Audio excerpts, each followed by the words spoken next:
Bonjour les amis, bonjour à tous, bonjour à toutes, j'espère que vous allez bien. Je vous retrouve en cette fin de semaine, j'ai pas eu le temps de faire de voyance, je suis désolé dans la semaine. Je suis encore dans les cartons, je fais un petit déménagement la semaine prochaine, donc voilà. Très occupé cette semaine, mais je pense à vous ce soir, vendredi.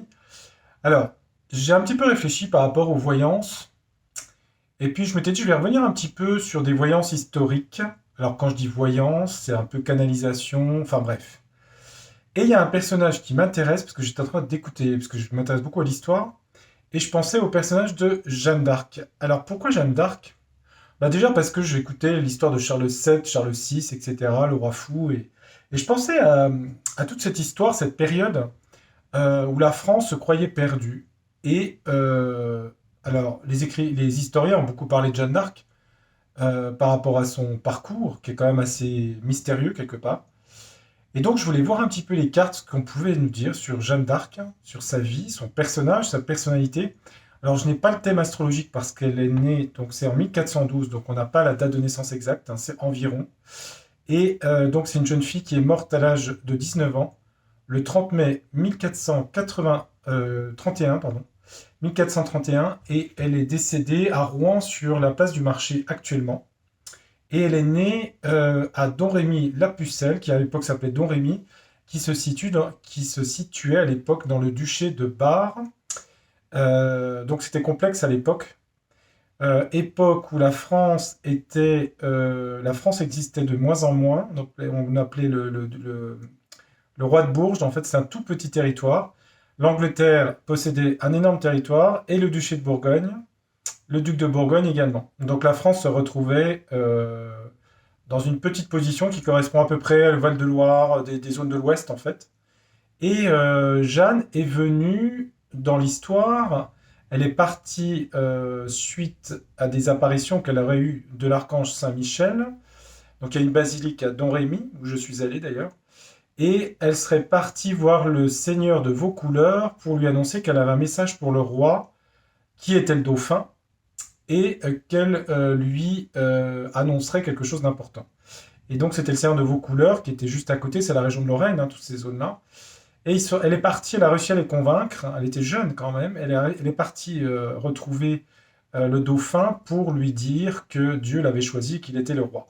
Puisqu'il y avait une suspicion comme quoi il n'était pas le roi de France et voilà, que sa mère, il était un bâtard. Voilà, c'est ça l'histoire. Donc après, il y a eu le siège d'Orléans, etc., la bataille contre les Anglais, puis après elle a été faite prisonnière, je crois que c'est à Paris, il me semble, et le fameux évêque Cochon l'a fait condamner pour hérésie et diablerie à être brûlé sur la place du Vieux Marché à Rouen. Donc c'était en 1431.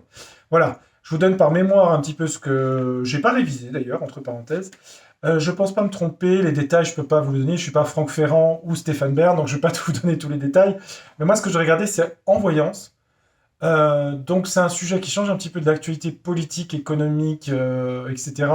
J'ai fait 2 vidéos récemment là-dessus. On va essayer de changer un peu d'énergie. Et puis la question qu'on pourrait demander, puisque le but de la voyance, c'est Jeanne d'Arc ayant été... alors vous savez, je suis pas illuminé, hein, je vis dans mon époque, mais je me demande, est-ce que elle pourrait nous dire quelque chose sur 2024? Donc je vais commencer par elle. On va voir ce qui sort dans les cartes. Je n'en sais rien, je la fais en direct. Je vais pas reprendre tout mon blabla, donc je fais cash.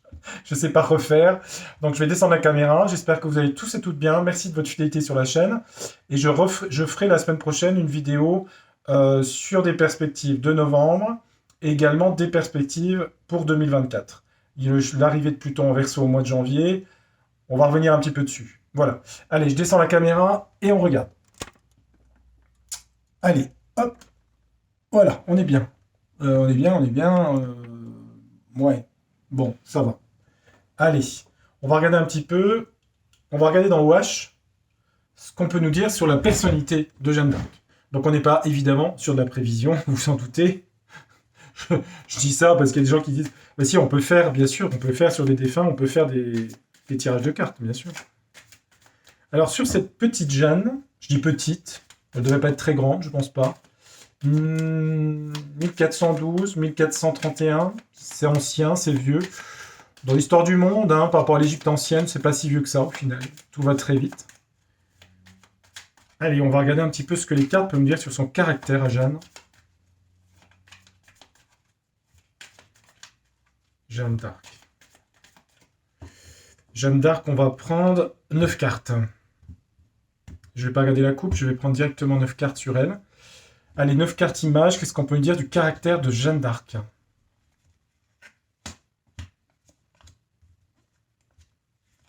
Allez, qu'est-ce qu'on a sur elle? On va mettre 9 mots avec. Je ne vais pas regarder le dos du jeu exprès, je n'ai pas envie de me laisser influencer, je regarde juste dans les cartes. Donc ça, c'est le jeu OH, je pense que vous connaissez déjà.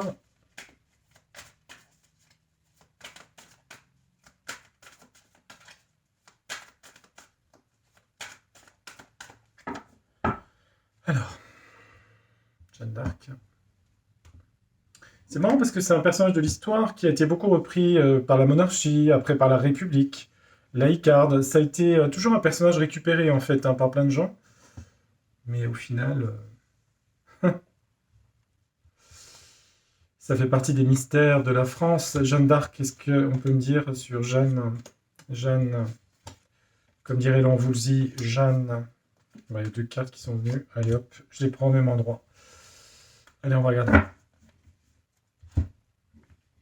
Alors, Jeanne d'Arc, qu'est-ce qu'on peut me dire sur elle?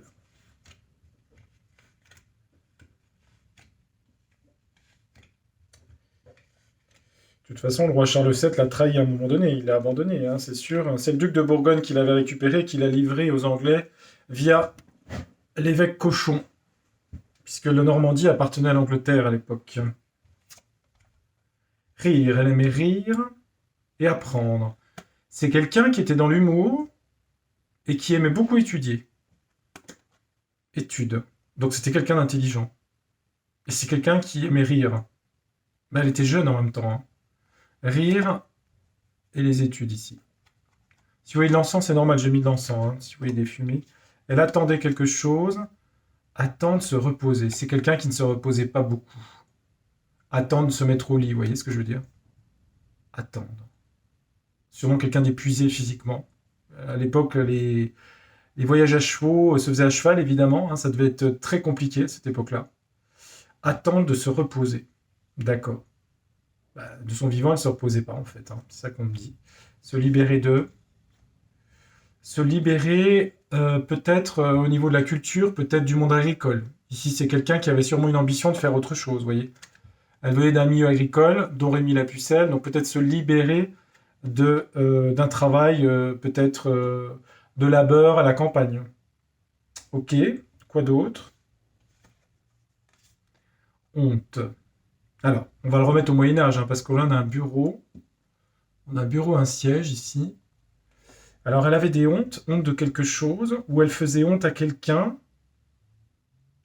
Alors, évidemment, on est dans la bureautique, on est dans le tertiaire. Alors, au Moyen-Âge, le tertiaire, ça n'existe pas. Encore qu'il y avait déjà des sièges et des fauteuils. Elle a fait honte à quelqu'un. Honte à quelqu'un qui était assis dans un fauteuil, un siège, un bureau, quelqu'un qui dirigeait, si vous voulez. Quand je pense à ça, je pense là, au futur Charles VII, en fait, le roi de France, à qui il a annoncé qu'il était le roi, mandaté par Dieu. Faut remettre dans l'époque. Hein. Euh, Peut-être elle a fait honte à ce roi, peut-être sur quelque chose, je ne sais pas. Ou elle avait une honte par rapport à quelque chose. Une honte par rapport au roi. Ouais, c'est étonnant. Étonnant. Peut-être ça. Je vais regarder ensuite. Changement, il y a eu du changement. Changement la nuit. Les rêves ici. Changement. Elle a peut-être fait des rêves, c'est quelqu'un la nuit, il représente l'imaginaire, le rêve. Peut-être que c'est quelqu'un qui faisait des rêves prémonitoires, hein, ça existe parfois. Je pense en astrologie, les gens qui ont la lune, par exemple, la position lunaire en maison 12, souvent, font des rêves de préméditation. Prémonition, pas préméditation, prémonition. Elle a vécu des changements par rapport à des rêves qu'elle avait. C'est quelqu'un qui avait des rêves, peut-être prémonitoires, peut-être. La honte de bureau, je sais pas, c'est étonnant. Honte. Ou elle a fait honte à quelqu'un, je penserais plutôt à ça. On a quoi? Une attitude, elle avait une attitude. Ah, d'accord. Alors, elle était vierge, puisque l'attitude, j'ai. Alors, je vous montre la carte. Attitude. Son attitude était de... Je peux pas vous montrer la carte, c'est une femme qui cache son sexe. Je peux pas trop la montrer, mais... Donc en fait, elle avait une attitude de quelqu'un qui cachait aussi son sexe féminin, le sexe dit faible, et puis peut-être la virginité aussi, hein. Elle voulait pas qu'on voit que c'était une femme. Donc elle mettait une armure, etc. Vous voyez. Alors je peux pas vous montrer la carte, je suis désolé, elle est un peu... bon, ça pourrait choquer. En même temps, on met les vidéos interdites au moins aux enfants, je crois.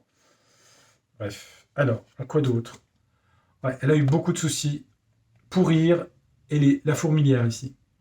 Donc elle a eu beaucoup d'ennuis, beaucoup de gens qui lui en voulaient. Et sa situation s'est aggravée, laissé pourrir une situation à cause de problèmes qu'elle a eus. Beaucoup de problèmes. Les fourmis, c'est ça, hein, les soucis. On dirait que c'est quelqu'un qui était vraiment très cultivé avec l'école ici. Très cultivé. Elle se reposait jamais, elle voulait pas rester dans le milieu rural. Elle faisait des rêves prémonitoires, changements qui l'ont amené à ce changement de vie, de partir de la campagne. Peut-être qu'elle avait honte de rien faire aussi, peut-être qu'on voit un bureau vide aussi, hein. Honte de rien faire, honte d'être absente, peut-être qu'elle culpabilisait, peut-être c'est quelqu'un qui était dans la culpabilité, très probablement, de devoir faire, de toujours être dans l'action. Sa vie a été pourrie par des ennuis, des problèmes, bah oui, en même temps, c'est sûr, hein. Partagée. Alors, on a une histoire de foi ici, hein. Partager avec les autres la foi. Alors, c'est comme ça que je la mets, hein, ici, hein. C'est un petit peu l'autel avec le vitrail. On est quand même sur quelque chose de mystique. Partager la foi sur l'autel ici. Donc, la foi catholique à l'époque. Peut-être d'où les rêves ici, parce qu'on a le lit, les rêves et partager. Donc, je pense qu'elle faisait des rêves prémonitoires, vous voyez. Hein, c'est pour ça, comme ça que j'interprète les cartes. Le lit, c'est là où on rêve, la nuit. Et dessous, j'ai la foi ici. Bon, bah, elle cachait sa virginité, en tout cas une attitude où elle voulait pas qu'on voit qu'elle était une femme, hein, puisque j'ai un sexe de femme où la femme met ses mains comme ça voilà, sur l'appareil génital, on va dire ça comme ça, des douleurs, des souffrances. Ouais. À la fin, elle a été brisée, elle a vécu la douleur en fait, hein. Tout s'est écroulé en fait. Peut-être qu'elle a été arrêtée, un accident, quelque chose qui a été cassé, du coup la douleur, vous voyez. La douleur ici, ouais. La souffrance. Douleur, souffrance, pourrir les fourmis, c'est-à-dire des gens qui la lâchent, des problèmes, des ennuis, etc. Partager sa foi avec les autres. Bon, c'est parlant. C'est un jeu qui est de 2023, il faut le réactualiser, mais en même temps, qu'il soit 2023 ou 1400 et quelques, c'est pareil, hein, les attitudes psychologiques sont les mêmes. Le monde de l'époque était versé beaucoup sur la foi, ce qui est beaucoup moins le cas actuellement, évidemment. Encore que, il y a beaucoup de guerres de dites religions qui sont toujours là, la preuve, hein. Donc finalement, c'est pas les mêmes choses, et quoique. Donc voilà. Alors maintenant, ce que je vais faire, bon, j'ai pas demandé comment elle est morte, parce qu'évidemment, on est dans la douleur, hein, on a la douleur ici, donc je vais pas revenir là-dessus. Euh, bon, j'ai pas une mauvaise personne quand je vois toutes ces cartes ici. On voit la partager la foi qu'elle avait, hein. Foi chevillée au corps, ça c'est sûr. Je pense qu'elle avait honte de rien faire, comme si c'était quelqu'un qui devait être toujours dans l'action. On voit un côté rire et comique ici, hein. Enfant, elle devait aimer rire, et peut-être qu'elle était dissipée à l'école. Les gens, elle est à l'école, elle était instruite, hein. Alors, elle aimait apprendre, elle était instruite, mais en même temps, peut-être qu'elle rigolait beaucoup à l'école. C'est ça qui me vient à l'esprit. Ouais, et puis le travail de la ferme. Alors, son père avait je crois, ils étaient un petit peu, pas bourgeois, mais un peu. Mais bon, elle voulait pas être femme d'agriculteur, en fait, si vous voulez. Tout simplement. Elle voulait pas être femme d'agriculteur et elle voulait garder sa virginité. Voilà, je vous le dis franchement. Voilà, ça me paraît cohérent par rapport à ce que je sais. Euh, eh ben, ce qu'on va faire, parce qu'on va pas faire tous sur le passé de Jeanne d'Arc, que je pense que vous connaissez aussi, mais c'était un petit peu pour faire une introduction pour la suite que je vais poser. Euh, on n'est pas forcément au moment de la guerre de 100 ans, mais on est dans une phase quand même de l'histoire de France qui est quand même très compliquée. Par l'union du pays aux étoiles, La France a perdu beaucoup de ses prérogatives, que ce soit sur la monnaie, que ce soit sur les frontières, que ce soit sur la justice, que ce soit même sur les lois, sur la santé, puisque beaucoup de choses agissent par rapport au Parlement et surtout à Bruxelles, hein, tout ce qui est l'Union européenne. Donc, je sais pas, il y a quand même des choses qui ressemblent un petit peu quelque part. Hein, vous voyez, c'est la commission de Bruxelles, ça s'appelle. Voilà, la commission de Bruxelles, dont la présidente est Madame, vous savez qui, Ursula des, je sais pas quoi là. Euh, on va pas demander à Béline, encore que lui il a envie de venir, mais moi j'ai pas envie. Bon, allez hop, Béline, non. Non, je vais demander au, je vais demander au Grand Oracle français. euh, Si Jeanne d'Arc avait un message à passer, oh, je prétends pas être en communication directement avec elle, j'en sais rien. Je ne prétends jamais rien, moi. Je regarde, j'expérimente. Mais si elle avait un message à nous faire passer par rapport à cette situation où on est, qui économiquement, politiquement, dans tous les domaines, est vraiment bazardique, qu'est-ce qu'elle nous dirait sur l'avenir de la France? Puisque elle concerne, je veux dire, elle a été la sainte patronne de la France pendant très longtemps. Donc qu'est-ce que Jeanne d'Arc dirait? Je vais vous dire, il est ça réglé, en fait, il parle à Jeanne d'Arc. Non, j'ai pas de voix. Mais, mais je dis aussi. Non, je rigole. J'ai des voix, bah oui. Non, je rigole, je plaisante. Non, j'ai pas de voix. Après la télépathie, des fois ça m'arrive, oui. Non, des voix, non. Quoique j'en sais rien. Peu importe, j'ai pas à dire. Non, mais on regarde comme ça, c'est une vidéo de divertissement, voilà. Mais je la fais sérieusement quand même. Hein. Alors, qu'est-ce que Jeanne d'Arc pourrait dire sur la France, sur les années qui viennent?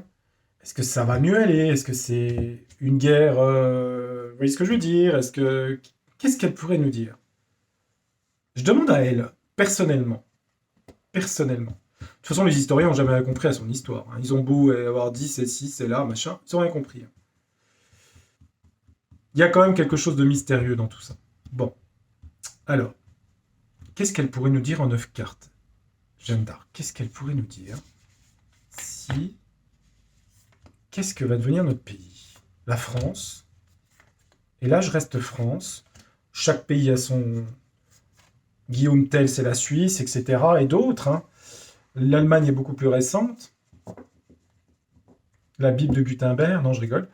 Les amis, l'amitié, le pain. Le pain est quelque chose... Alors, le pain, évidemment, est quelque chose de très français. Hein. Si vous voyagez à l'étranger, vous savez que le pain, c'est très français. Hein. Les amis, l'amitié, l'union entre les gens. Et c'est vrai que c'est un pays qui est beaucoup relié au pain, en fait. Je suis en train de me rendre compte. C'est marrant. Ah, il y a des petits pains aussi dans d'autres pays, mais c'est vrai que la France, des boulangeries comme ça, c'est rare quand même. Alors, qu'est-ce qu'elle nous dit? Je n'en sais rien. Je regarde avec vous. Qu'est-ce qu'on pourrait avoir? Je vois combien là? 18 minutes? Je vois le temps. Elle nous dit qu'on va avoir des tracas et des contrariétés. Bon, ça, on s'en serait un peu douté, hein, la mouche. Hein. Zzt, des tracas et des contrariétés. D'accord. La France va avoir des soucis, des ennuis et de la stérilité. On a l'impression que le pays est comme mort. Dans le futur, là, elle nous dit. Hein. Le pays a des tracas, il est stérile. C'est comme s'il n'y avait plus d'économie, plus rien, vous voyez. Alors évidemment, il y a des gens qui continuent à travailler, mais vous voyez, c'est une image, c'est une métaphore. Hein. Le pays devient stérile, comme s'il était un bois mort, quelque part, parce qu'il a été trahi. La trahison. Comme avec le duc de Bourgogne, avec l'Angleterre à l'époque. Donc il y a trahison et des problèmes, le pays est stérile. Bon, pour l'instant, c'est pas génial. Ok, c'est à peu près la situation actuelle et celle à venir dans les mois qui viennent. Ensuite, qu'est-ce qu'elle nous dit? Parce que moi, je voudrais voir sur long terme. Hein. Mais elle nous dit il y aura un départ, il y aura la moite ici. Il y aura quelque chose où il y aura une élévation. Euh, Moi, je pense que ça sera dans les années 2025-26. Il y aura une élévation, une liberté, un voyage, quelque chose, ça va prendre de la hauteur. Et on a un ciel bleu ici. Le ciel devient bleu. Vous voyez, on est passé d'un ciel d'hiver, triste, à un ciel bleu ici. Départ, voyage. Départ de quelque chose. Le ciel va redevenir bleu en France. Et il y aura les honneurs et la reconnaissance. Le pays va être à nouveau fier de lui-même dans le futur. Peut-être avec des réformes au niveau de la République, peut-être, parce qu'on a là. on a la Légion d'honneur. Il y aura des choses qui vont... On a aussi un départ, on a quelque chose de nouveau par rapport à la Ve République aussi. Hein. Départ de quelque chose ou départ de la Ve. Il y a un changement qui se passera dans le futur, je vous l'avais dit, hein, en 2025-26, j'avais regardé le thème de la France.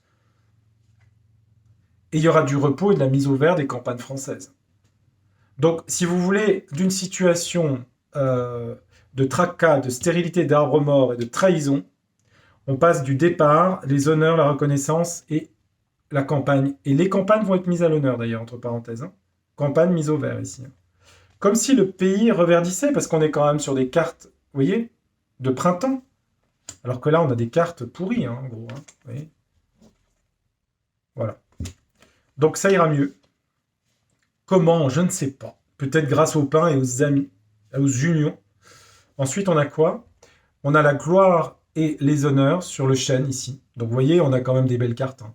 La France n'est pas morte, il y a de la solidité hein, dans le futur. Évidemment, j'ai pas le temps, sur tout ça, c'est des énergies de métaphore, de représentation symbolique. Par rapport à son passé, l'histoire de la France. Elle nous dit l'histoire de la France fait que la France est toujours solide. Ici, le chêne, ça représente bien la France. Le passé, son histoire, le livre, les textes de la connaissance, la littérature, l'histoire. Tout ça se remettra en avant et les gens vont rentrer dans plus de réflexion. C'est-à-dire les gens auront pris de la hauteur par rapport à tout ce qui s'est passé sur la trahison, tout ce qui s'est passé en France depuis plusieurs années. C'est pas non plus 3 ans, ça fait depuis longtemps. Et en fait, il y a quelque chose où les gens vont plus dans la conscience, dans l'objectivité, prendre de la hauteur et se rendre compte, quelque part, elle nous dit, de la réflexion. En se disant, en se mettant en hauteur, en voyant loin le paysage, l'espace, peut-être prendre plus en considération la gloire de la France par rapport à son histoire, puisqu'elle en fait partie. Et le chêne représente la gloire de la France. Donc vous voyez, on a quand même la médaille, la gloire, on a toutes ces choses-là. Le pays a été trahi, il va remonter. Quand je vois ces cartes-là, c'est rassurant. Je pense très probablement que en astrologie, l'entrée de Pluton au mois de janvier, en Verseau, va être, pour le monde entier d'ailleurs, mais va être une source, va augmenter l'énergie de pouvoir des peuples, de révolte, de liberté surtout. Hein. Liberté, autonomie, revendiquer la liberté. C'est quelque chose sur lequel le Pluton en Capricorne, c'est tout ce qui est destruction de l'oligarchie qui est en train de se passer en ce moment. Et c'est vrai que cette rentrée va apporter beaucoup de changements vers la liberté. Pluton est une planète de destruction, donc ça ne se fait pas dans la facilité, ça se fait dans des choses difficiles, mais c'est une énergie, et je pense que petit à petit, les planètes vont avancer, la crise économique sera un peu derrière en 2025-26, et je pense qu'il va y avoir en France, Pluton va arriver au carré de la dominante de la France, qui est Jupiter-Neptune, il va y avoir une cassure par rapport à la Ve République en 2025. Une cassure. Et c'est un carré de Pluton, et Pluton va être en maison 11, qui est les syndicats, le collectif, on s'en fiche des syndicats, le collectif, est carré à la dominante de la France. Donc il va y avoir une transformation profonde des institutions françaises. Et je le vois dans les cartes. Voilà, je le vois ici. Donc je vais rester sur ce que je viens de voir. Je ne vais pas mettre d'autres cartes, d'autres tirages. Je trouve que c'est original de faire comme ça. Ça me rassure aussi, d'ailleurs, entre parenthèses, parce que tout est un peu au rouge. Hein. C'est compliqué.